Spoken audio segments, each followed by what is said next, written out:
আমি এই রাস্তা দিয়েই যাচ্ছিলাম, তখন হঠাৎ খেয়াল করি এই ঝোপগুলো প্রায় অর্ধেক রাস্তা দখল করে নিয়েছে।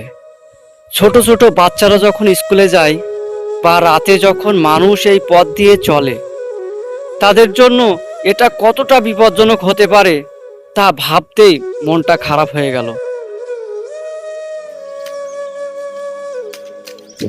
প্রতিদিন আমরা এই রাস্তা দিয়ে হাজারবার যাতায়াত করি।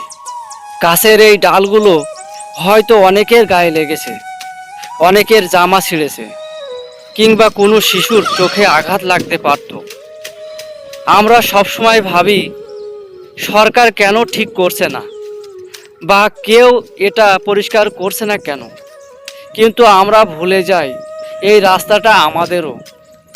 অন্যের কষ্টর কারণ হয়ে দাঁড়িয়ে থাকা এই বাধাগুলো সরিয়ে দিয়ে যে প্রশান্তি পেলাম তা আসলে বলে বোঝানো সম্ভব নয়।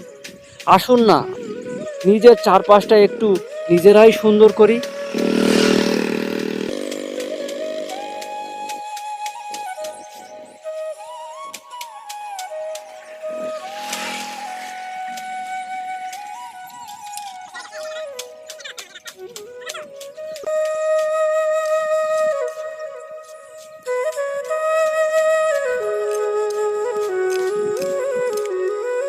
আর আপনাদের কাছে আমার একটা অনুরোধ থাকবে, যদি এই ভিডিওটা আপনার ভালো লাগে অবশ্যই একটা লাইক, কমেন্ট আর একটু শেয়ার করে পাশে থাকার চেষ্টা করবেন।